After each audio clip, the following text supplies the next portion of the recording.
మీనరాశి, ఈ మీనరాశి వారికి అందరికీ కూడా ఏలినాటి శని జరుగుతుంది.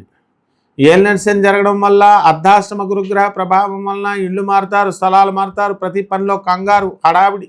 ఉద్యోగాల కోసం అర్ధాష్టమ గురుడు ఒక్కసారి ప్రయత్నించకండి, 2-3 సార్లు ప్రయత్నించండి.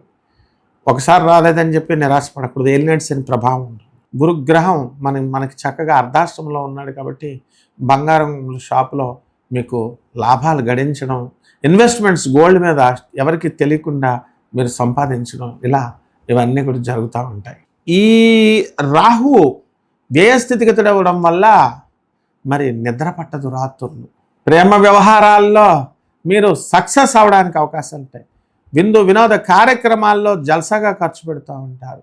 ఆ విధంగా ఈ యొక్క కేతు గ్రహము మరి సింహరాశిలో ఉన్నటువంటి కారణంగా మీకు చక్కగా శత్రువులపై ఆధిపత్యం సంపాదిస్తారు. కాబట్టి ఈ రాశి వారు కొన్ని పరిహారాలు చేసుకోవాల్సినటువంటి అవసరం ఉంది.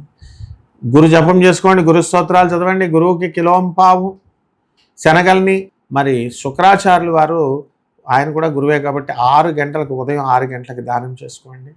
దశమహావిద్యల్లో ఒకటైనటువంటి కమలాత్మిక అమ్మవారి యొక్క హోమాన్ని, ఆమె మంత్రం జపాన్ని, లక్ష్మీ పూజని, లక్ష్మీ మంత్ర జపాన్ని, మహాలక్ష్మి మంత్ర జపాన్ని చేసుకోవడం ద్వారా బ్రహ్మాండంగా ఉంటుంది. శుభమస్తు.